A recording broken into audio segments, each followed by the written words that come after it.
అందరికీ నమస్కారం. నేను మీ దేవి. మౌన రాక్షసి. 14వ భాగం. రచయిత స్వర్ణ గారు. 7 ఏళ్లుగా తను బ్రతికిందో చచ్చిందో కూడా పట్టించుకుని కార్తీక్ ఈ రోజు తనతో మళ్ళీ అంత ప్రేమగా ఉండడం చాలా ఆనందంగా ఉంది. రెప్ప మూసి తెరిస్తే ఎక్కడ ఆ క్షణం అబద్ధంగా మారుతుందో అని చూస్తూ ఉంది. కలల్లో వచ్చి చేరిన నీటి పొర చెంపల మీద జాలువారి ఇది అబద్ధం కాదని చెప్పగానే చెప్తుంటే చిన్ని చాలా కష్టంగా వాటిని ఆపే ప్రయత్నం చేస్తూ విఫలమైంది. చిన్ని కలల్లో నీళ్లు చూసిన కార్తీక్‌కి చాలా అంటే చాలా బాధగా అనిపించింది. 7 ఏళ్ల తన బాధలో ఉన్న నరకం. ఆ నరకంలో తోడ పుట్టిన వాడిగా తన సపోర్ట్ లేకపోవడం చిన్నిని ఇంకా ఎంత ఒంటరి చేశాయో. చిన్ని కళ్ళల్లో నీళ్లు చెప్తుంటే చాలా కష్టంగా ఉబ్బికి వస్తున్న బాధని అణచి చిన్నిని మొహాన్ని చేతిలోకి తీసుకొని కన్నీళ్లు తుడిచాడు. అప్పటి వరకు చాలా కష్టంగా ఆపుకుంటున్న ఏడుపు ఇంకా దాచలేక గట్టిగా ఏడ్చింది. కార్తీక్ చిన్నికి భోజనం తెచ్చేప్పుడు తన వెంటే వచ్చిన జానకి గారు బయట నిలబడి అంతా వింటున్నారు. చిన్ని ఏడుపు వినగానే ఆవిడకి మనసంతా భారంగా మారి కళ్ళు వర్షించాయి. ఇన్నేళ్లుగా నీ బాధకు నేను కూడా ఒక కారణమైనందుకు సిగ్గుపడుతున్నానమ్మా. అన్నా అనలేని మాటలు నిన్నన్నాను. నువ్వేంటో, నీ మనసేంటో తెలిసి కూడా నిన్ను నమ్మక హింస పెట్టాను. నా తప్పులకు క్షమాభిక్ష లేదని తెలిసినా ఇంకా ఈ భారాన్ని భరించలేక క్షమాపణ కోరుతున్నాను. నన్ను క్షమించకపోయినా భరించగలనేమో కానీ ఇంకా నా వల్ల నువ్వు బాధపడుతూ ఉంటే భరించలేకపోతున్నా అన్నాడు. జీరబోయిన గొంతుతో కలల్లో నీటి పొరతో. కార్తీక్ తనని పట్టించుకోకపోయినా చిన్ని ఎప్పుడూ కార్తీక్ మంచి చెడు ఆలోచించేది. ఎప్పటికప్పుడు కార్తీక్ స్నేహితుల ద్వారా యోగక్షేమాలు తెలుసుకుంటూ ఉండేది.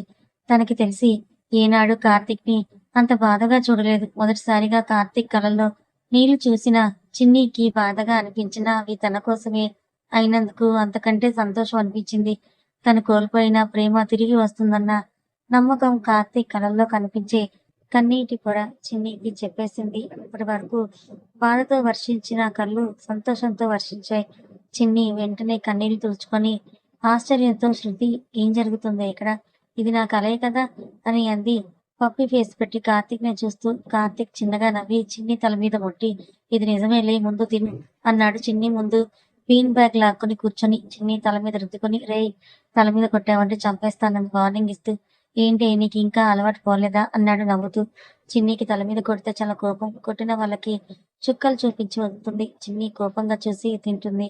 అప్పటి వరకు అవి మీద కోపంలో చిన్నికి తెలియలేదు కానీ కడుపుతో ఎలుకలు పరిగెడుతూ వాలీబాల్ ఆడేస్తున్నాయి. అందుకే మాట్లాడకుండా గబగబ లాగించేస్తుంది. చిన్ని కార్తీక్ ని అంత త్వరగా క్షమిస్తుంది అనుకోలేదు బుజ్జి. కొంచెం ఆశ్చర్యపోయినా మళ్ళీ వాళ్ళు కలిసేందుకు హ్యాపీగా ఉంది.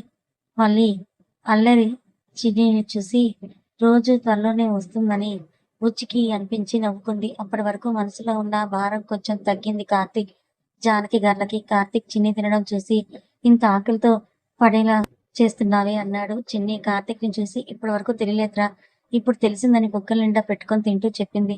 కార్తీక్ చిన్ని సమాధానం చెప్పిన తీరుకు నవ్వుకొని రూమ్ అంతా చూస్తాడు. అప్పటి వరకు గమనించలేదు కానీ చిన్ని రూమ్ చాలా అందంగా ఉంది. ఓ మినీ సైజు ఇల్లా అనిపించింది. రూమ్ అంతా చూస్తూ సోఫాలో ఉన్న బుజ్జిని చూశాడు. ఓ, నువ్వు ఇంకా ఇక్కడే ఉన్నావా? అమ్మయ్య, ఇప్పటికైనా గుర్తించారు మహానుభావులు అని లేచి చిన్ని దగ్గరికి వచ్చింది. చిన్ని బుజ్జిని చూసి హిహి అని పల్లికిలిచ్చింది. బుజ్జి చెప్పేస్తాను నవ్వావంటే, ఎప్పటి నుంచి ఉన్నానే, ఆహా నన్ను పట్టించుకోలేదు కానీ పందిలా కుంభాలు కుంభాలు మిక్కుతున్నావు అని అంది కోపంగా. అసలే బుగ్గలు బూరెలా ఉంటాయి, ఇప్పుడు వాటి నిండా ఫుడ్ ఉండడంతో మాట్లాడలేక మాట్లాడుతూ ఓ బుజ్జి టెడ్డీ బేర్లా ఉంది, కావాలంటే తెచ్చుకొని తిను, నాకు దిష్టి పెట్టకు అంది చిన్ని తింటూనే. ఆ మాకు తెలియదు మరి అని చిన్నిని తప్పి రెండు పీకింది. చిన్ని ఆ అని పోవే, నేను పోతున్నాలే, తినేసి పడుకో, మళ్ళీ ల్యాప్టాప్ ముందు పెట్టుకొని కూర్చున్నావంటే చంపేస్తాను అని అంటుంది. రెండు చేతుల్ని గొంతుకి కొంచెం దూరంలో ఉంచి. సర్లే సర్లే అంది చిన్ని. బుజ్జి కార్తీక్ గుడ్ నైట్ చెప్పి వెళ్ళిపోయింది. చిన్ని హ్యాండ్ వాష్ చేసుకొని కార్తీక్ ని చూసి వెళ్ళి పడుకో, రేపు హాస్పిటల్కి వెళ్ళాలి కదా. కార్తీక్ సరే అని వెళ్ళిపోతూ ఆగి మళ్ళీ వెనక్కి తిరిగి నన్ను క్షమించింది, ఇది చాలా మంచి మనసు చిన్ని, నువ్వు కోరుకున్నవన్నీ తప్పకుండా జరిగి తీరుతాయని వెళ్ళిపోతాడు. చిన్ని ఏం జరుగుతాయి, ఏం చెప్పాడు వీడు అసలు అనుకుని పడుకుంది. క్లియర్ చేసి వచ్చి తన రూమ్ లో నుంచి చిన్ని రూమ్ లోకి చూస్తూ అక్కడ జరిగేవన్నీ కూడా వింటున్న అభికి చిన్ని సంతోషం మనసుకి హాయిని కలిగించింది. అభి అక్కడ జరిగేవేలా విన్నాడు అని అడిగారు. బుజ్జి అభికి కాల్ కనెక్ట్ చేసి వినిపిస్తుందిలేండి. నవ్వుతూ చిన్ని పడుకునే వరకు ఉండి తను కూడా పడుకున్నాడే కానీ అభికి నిద్ర పట్టలేదు. చిన్ని రిజైన్ చేస్తా అనడమే వదులుతోంది. చాలాసేపు అటు ఇటు దొర్లుతూ నిద్ర పట్టక లేచి కూర్చున్నాడు. దీనివల్ల నాకు ప్రశాంతే లేకుండా పోతుంది, దొంగమొహంది ఇంత అందంగా ఎలా పుట్టేసిందో అనుకుని చిన్నిని చూడాలని బాల్కనీలో నుంచి దిగి చిన్ని రూమ్ లోకి వెళ్తాడు. చిన్ని పొద్దునిండా తిని కార్తీక్ తనతో మాట్లాడాడు అనే హ్యాపీనెస్ తో చక్కగా బొజ్జుంది. అభి చిన్ని పక్కన కూర్చొని చూస్తూ, రాక్షసి, నాకు నిద్ర లేకుండా చేసి ఎంత హాయిగా పడుకున్నావే అని అన్నాడు. అభి ప్రశాంతంగా నిద్రపోతున్న చిన్ని మోహం చూస్తే మనసుకు హాయిగా అనిపించింది. అభి పక్కనే ఉన్న రిజైన్ లెటర్ చూసి చిన్నగా నవ్వుకొని, నువ్వు రిజైన్ చేసినంత మాత్రాన నేను నీకు దూరం అవుతాను అనుకోవడం నీ పిచ్చితనమే రాక్షసి అనుకుని అంటీ అంటున్నట్టుగా చిన్ని నుదురుని ముద్దడాడు. లెటర్ ని మళ్ళీ అక్కడే పెట్టేసి వెంటనే ఓ చిలిపడియా తట్టడంతో దాన్ని అమలు చేసి నవ్వుకుంటూ తన రూమ్ కు వెళ్ళిపోయాడు. ఆ తర్వాత రోజు ఉదయం అలారం మోగడంతో చిన్ని అది ఆఫ్ చేసి పడుకుంది. కొంచెం సేపటికి నిద్రలేచి బద్ధకంగా ఒళ్ళు విరిచి ఫ్రెష్ అవడానికి వెళ్ళింది. వాష్రూమ్ లో అద్దంలో దెయ్యంలా మేకప్ చేసిన తన మొహం చూసుకోగానే ఇల్లు టాప్ లేచిపోయేలా వచ్చింది. చిన్ని అరుపులకి ఇంట్లో వాళ్ళే కాకుండా పక్కింట్లో ఉన్న ఆనంద్, అవని, బుజ్జిలు కూడా పరిగెత్తుకుంటూ వస్తే అభి ఉలిక్కిపడి నిద్రలేచాడు. అందరూ చిన్ని రూమ్ లో గుమిగూడి కంగారుగా చిన్ని చిన్ని అన్నారు. వెంటనే తెరుకున్న చిన్ని నెమ్మదిగా కళ్ళు తెరిచి అందరిని చూసి మళ్ళీ తనని అద్దంలో చూసుకుంది. చిన్ని మేకప్ ని అందరూ వింతగా చూశారు. చిన్ని ఓ అది దెయ్యం కాదు, తన మొహమే స్పృహలోకి వచ్చి అందరిని చూసి ఓ వకిలి నవ్వు నవ్వింది. దెయ్యంలా ఎవరు మేకప్ చేసుకోమన్నారు, ఎవరు భయపడి అరవమన్నారే అని అంది కొంచెం కోపంగా బుజ్జి. చిన్ని బుజ్జిని కోపంగా చూస్తుంది. కృష్ణ గారు, ఏంటి తల్లి ఈ అల్లరి అన్నాడు. చిన్ని తల చిన్ని తల ప్రేమగా నిమురుతూ, చిన్ని వచ్చిరాని ఒక నవ్వు నవ్వి ఊరుకుంటూ కార్తీక్ చిన్ని తల మీద మొట్టి, ఇంకెప్పుడు పోతాయో నీకు ఈ చిన్నపిల్లల చేష్టలు అన్నాడు. చిన్ని తల మీద రుద్దుకుంటూ, రే తల మీద కొట్టొద్దన్నానా అని అంది కోపంగా వేలు చూపిస్తూ. ముందు పోయి మొహం కడుక్కోవే దెయ్యం, నిన్ను ఎలా చూస్తే భయం వేస్తుంది అని అన్నాడు. చిన్ని కోపంగా కొట్టబోతుంటే అక్కడి నుంచి పరిగెత్తాడు. అందరూ వాళ్ళ అల్లరికి నవ్వి ఎవరి దారి వారిలో వెళ్ళారు. చివరిగా వెళ్ళిన జానకి గారు ఫ్రెష్ అయి రామ్మ టిఫిన్ చేద్దు గాని ప్రేమగా చెప్పి వెళ్తారు. జానకి గారు అంత ప్రేమగా మాట్లాడడం చిన్నికి కలలా ఉంది. అది నిజమో కాదో తెలుసుకోవడానికి పక్కనే ఉన్న బుజ్జి చేతిని గట్టిగా గిల్లేసింది. బుజ్జి ఆ అని గట్టిగా గిల్లిన చోట రుద్దుకుంటూ బుజ్జి అరుపుకు తేరుకుని మళ్ళీ ఎక్కడ అందరు వస్తారేమో అని బుజ్జి నోరు టక్కున మూసేసింది. బుజ్జి చిన్ని చేయి కొరికేసి, ఒసే పంది, ఎందుకే ఇంత గట్టిగా గిల్లావు అంది ఏడుపు మొహం పెట్టుకొని. చిన్ని బుజ్జి మొహం చూసి గట్టిగా నవ్వేసింది. బుజ్జి వింతగా చూసి, ఎందుకు గిల్లావంటే, నవ్వుతావేంటే, పొద్దు పొద్దున్నే ఏమైంది నీకు, ఇందాక నువ్వు అరిచావు, ఇప్పుడు నన్ను అరవకుండా నోరు నొక్కేశావంది. చిన్నికి మేకప్ విషయం గుర్తొచ్చి అద్దంలో చూసుకొని బుజ్జిని కోపంగా చూసి రూమ్ అంతా పరిగెత్తించి కొట్టింది. బుజ్జి ఏడుపు మొహం పెట్టుకుని, ఒసే ఆగవే, ఎందుకు కొడుతున్నావే నీ అంకమ్మ, కనీసం చెప్పనైనా కొట్టవే అంటూ చిన్ని నుంచి తప్పించుకునే ప్రయత్నాలు చేసింది. చిన్ని కోపంగా, నాతోనే ఆటలాడతావా, నైట్ నేను నిద్రపోయాకొచ్చి మేకప్ వేసి వెళ్ళి ఇప్పుడు ఏం తెలియనట్టుగా వచ్చి ఏంటే ఈ అవతారం అని నన్నే అడుగుతున్నావా అని అంటుంది. చిన్ని గ్యాప్ ఇచ్చినందుకు బుజ్జి ఊపిరి పీల్చుకొని, నేను మేకప్ వేయడం ఏంటే మెంటల్దానా, పొద్దు పొద్దున్నే పిచ్చుకుక్క గాని కరిచిందా నీకు అని అంది కోపంగా. చిన్ని, నువ్వు వేయకపోతే ఇంకెవరు వేశారు దెయ్యం వచ్చి వేసిందా అని అంది కోపాన్ని రెట్టించి. బుజ్జి ఆ పోయి దాన్నే అడుగు, ఇంకోసారి ముందు వెనుక ఆలోచించకుండా కొట్టావంటే నాలుగు చీరేస్తా అంది కోపంగా. చిన్ని కొట్టిన దెబ్బలకి ఒళ్ళు పులిసిపోవడంతో చిన్ని ఇది వెయ్యగా నేను వేసుకోక ఎలా వచ్చిందమ్మా అని అంది. తని ఆలోచిస్తున్న చిన్నిని చూసి బుజ్జి తర్వాత ఉండొచ్చు కానీ వెళ్ళి రెడీ అవ్వు, ఆఫీస్కి టైం అవుతుందని చెప్పి తను కూడా ఫ్రెష్ అవడానికి వెళ్తుంది. ఆఫీస్ అనగానే చిన్నికి అభి గుర్తొచ్చాడు. వెంటనే రిసిగ్నేషన్ చేయాలనుకుంది. అని గుర్తొచ్చి ఫాస్ట్ గా వెళ్ళి ఫ్రెష్ అయ్యి చూస్తుంది. చిన్ని అరుపులకి తడుచుకొని నిద్ర లేచిన అభి వెను తట్టుకొని తుతూ, భయపెట్టి చంపావు కదా బాబు, ఈ మాత్రం మేకప్ కి భయపడ్డావంటే నిజంగా దెయ్యాన్ని చూస్తే ఎంతగా భయపడతావో అనుకుని ఆ టైంలో చిన్ని ఫేస్ తలుచుకోగానే నవ్వొచ్చింది.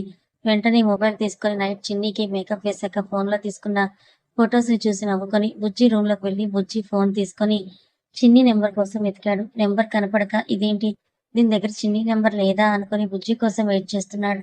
చిన్ని దగ్గర నుంచి వచ్చిన బుజ్జి తన రూమ్ లో ఉన్న అభిని చూసి, ఏంట్రా పొద్దు పొద్దున్నే నా రూమ్ లో తగలటావు అని అంది బెడ్ మీద పడుకొని. ఏంటే నా రాక్షసి అంత గట్టిగా అరిచింది అని అన్నాడు ఏమీ తెలియనట్టు. అద్దంలో మొహం చూసుకొని భయపడింది. దానికేంటి, చాలా అందంగా ఉంటుందిగా.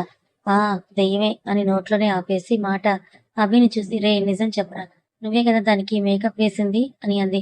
పైకి లేచి అభి వైపు చూసి చూపుడు వెళ్ళి చూపిస్తూ, నేను వేయడం వింటే అసలు నాకు మేకప్ వేయడమే తెలుసా అని అన్నాడు అభి. బుజ్జి రే అబద్ధం చెప్పకు, నాకు తెలుసు దాన్ని ఇరిటేట్ చేయడానికి నువ్వే చేస్తుంటావు అంది.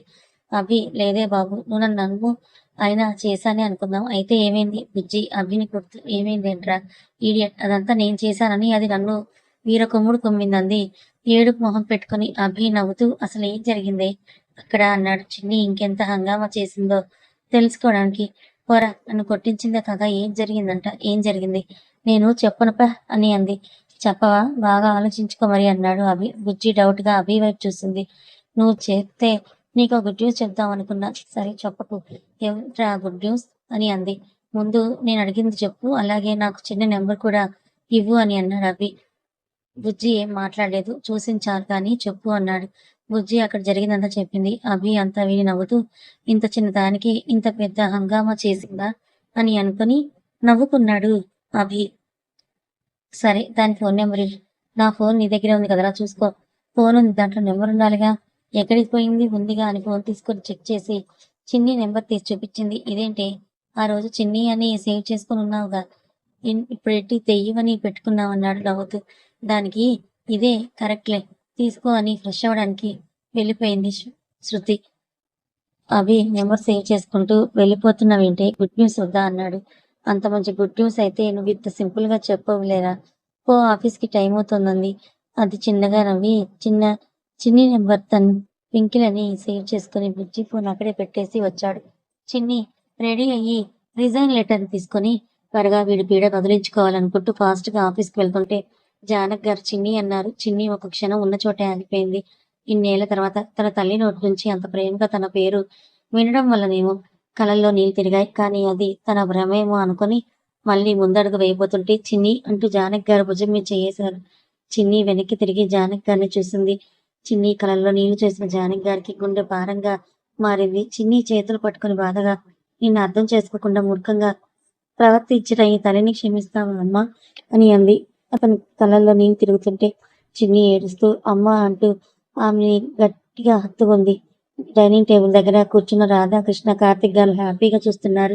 కృష్ణ గారు గుమ్మం దగ్గర నవ్వుతూ చేతులు కట్టుకొని నిల్చొని జానకి గారిని చిన్నిని చూస్తున్న అభిని చూసి, తప్పు చేశానురా, నిన్ను ఈ ఇంటికి నా చిన్న తల్లికి దూరం చేసే తప్పు చేశాను. ఆ రోజే నిన్ను అంగీకరించి ఉంటే నా చిట్నికి సంతోషం ఆ రోజే దక్కుండేది. నీ వల్ల కోల్పోయిన బంధాలను మళ్ళీ నువ్వే కలుపుతూ వస్తున్నావా అభి అనుకొని ప్రేమగా అభిని చూస్తున్నారు. జానక్ గారు చిన్ని కళ్ళు తుడిచి, చాలమ్మా, ఇంక నువ్వు కన్నీళ్ళు పెట్టొద్దని కళ్ళు తుడిచి రా టిఫిన్ పెడతానన్నారు. చిన్ని నవ్వుతూ అలాగే అమ్మా అంది. మరి నాకత్తయ్య అన్నాడు అభి నవ్వుతూ. అభిని అక్కడ చూడగానే చిన్ని మొహం ఎర్రగా మారిపోయింది కోపంతో. జానక్ గారు నవ్వుతూ, ఎందుకు పెట్టను అభి, రా అన్నారు ప్రేమగా. జానక్ గారు అభితో అంత ప్రేమగా మాట్లాడడం అందరికీ ఆశ్చర్యానికి కలిగించింది. చిన్నీకైతే ఒక్క నిమిషం అభి ఎవరో వీళ్ళకి తెలుసా తెలీదా అని అనుకుంటూ వచ్చింది. కృష్ణ గారు నవ్వుతూ, మాయలోడు నా కోడల్ని కూడా బుట్టలో వేసేసుకున్నాడు అన్నాడు. ఆ మాటకి రాధగారు, కార్తీక్ కూడా నవ్వేశారు. అభి లోపలికి వస్తూ ఎవరు చూడకుండా చిన్నీకి చిలిపిగా కన్ను కొట్టాడు. చిన్ని కోపంగా చూడటంతో, రా చిన్ని టిఫిన్ చేద్దామన్నాడు. నాకేమి వద్దని కోపంగా వెళ్ళబోతుంటే జానక్ గారు పిలిచారు. చిన్ని వెనక్కి తిరిగి వారు మాట్లాడకుండా వచ్చి కూర్చుంది. ఆవిడ్ని బాధ పెట్టడం ఇష్టం లేక అభి నవ్వుతూ వచ్చి చిన్నీకి ఎదురుగా కూర్చున్నాడు. జానక్ గారు చిన్ని అభి ఇద్దరికి వడ్డించి ప్రేమగా, చిన్ని తల నిమిరి తిని తల్లి అన్నారు. చిన్నికి ఆ క్షణం కలలా అనిపించింది. కళ్ళల్లో నీళ్లు గిర్రున తిరిగాయి. వెంటనే వాడిని తుడిచేసి నవ్వుతూ తింటుంది. చిన్ని ముఖంలో స్వచ్ఛమైన నవ్వు చూసిన అభి చిన్నగా నవ్వి అందరితో కబుర్లు చెప్తూ తింటున్నాడు. అసలు చిన్నికి ఏం అర్థం కావడం లేదు.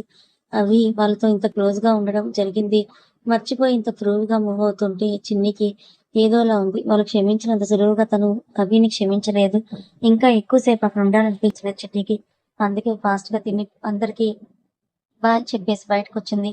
చిన్ని వెనకే అభి కూడా వచ్చాడు. చిన్ని చిన్ని అని పిలుస్తూ చిన్ని వెనుక పడ్డాడు. చిన్ని ఎంతకీ మాట్లాడకపోయేసరికి అభి చిన్ని చేపట్టుకుని ఫోర్స్ గా తన వైపుకి తిప్పుకున్నాడు. చిన్ని అభిని కోపంగా చూసింది. ఏంటి ఆ చూపు, చెట్టంత మగాన్ని పైగా మొగుని పిలిస్తే పట్టించుకోకుండా పోతున్నావు, అసలు ఏమనుకుంటున్నావే నా గురించి అన్నాడు కోపంగా. చిన్ని కోపంగా చేయి విదిలించుకొని ముందుకు నడకపోతే అభి చిన్నిని పట్టుకొని పక్కకి తీసుకొచ్చి గోడకు లాక్ చేసి, ఏంటి మాట్లాడుతుంటే వెళ్ళిపోతున్నావు అన్నాడు. చిన్ని మొహంలో మొహం పెట్టి చూస్తూ, జరుగు, నేను వెళ్ళాలి అంది కోపంగా చిన్ని. ఎక్కడికి వెళ్ళేది, నీ బాస్ ని నేను ఇక్కడ ఉంటే నువ్వు వెళ్ళి ఏం చేస్తావు. అభిని తోసి వెళ్దాం అనుకుంది గాని అభి ఇంచు కూడా కదలలేదు. మన పాప ఏమో సాఫ్ట్, అక్కడేమో జిమ్ వాడి, ఎలా కదులుతాడు. చిన్ని కోపంగా వదులు నన్ను అని అరుస్తుంది. అభి చిన్ని నోరు మూసేసి ఎవరన్నా వస్తారేమో అని చుట్టూ చూశాడు. చిన్ని అభి చేయి గట్టిగా కొరికేసింది. అభి ఉస్ అని చేయి విదిలించుకొని, నీ రాక్షసి అని నన్ను పెళ్లి చేసుకుంటావా అన్నాడు. చిన్ని కోపంగా అభి చెంప చల్లుమనిపించింది. అభి షాక్ అయి చిన్నిని చూశాడు. చిన్ని కళ్ళ నిండా నీళ్లు, కళ్ళ ముందు ఏవేవో జ్ఞాపకాలు తల పట్టేసినట్టుగా అనిపిస్తుండడంతో ఒక చేత్తో తల పట్టుకుంది. చిన్ని పరిస్థితి గమనించిన అభి చిన్నిని గుండెలకి హత్తుకున్నాడు.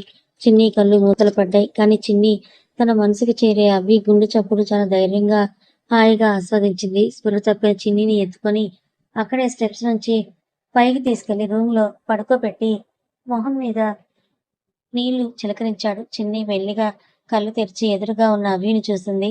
అప్పటికే అభి కళ్ళలో నీళ్లు తిరుగుతున్నాయి. ఆ మొహంలో కంగారు చిన్ని కళ్ళ దాటిపోలేదు. అభి వాటర్ ఇస్తూ ఇప్పుడు ఎలా ఉందన్నాడు. చిన్ని ఏం మాట్లాడకుండా వాటర్ తాగి కోపంగా బ్యాగ్ లో ఉన్న రిజైన్ లెటర్ తీసి అభి మొహాన్ని కొట్టింది. అభి అది చూసి చిన్నగా నవ్వి చిన్ని ముందే దాన్ని చిచ్చేశాడు.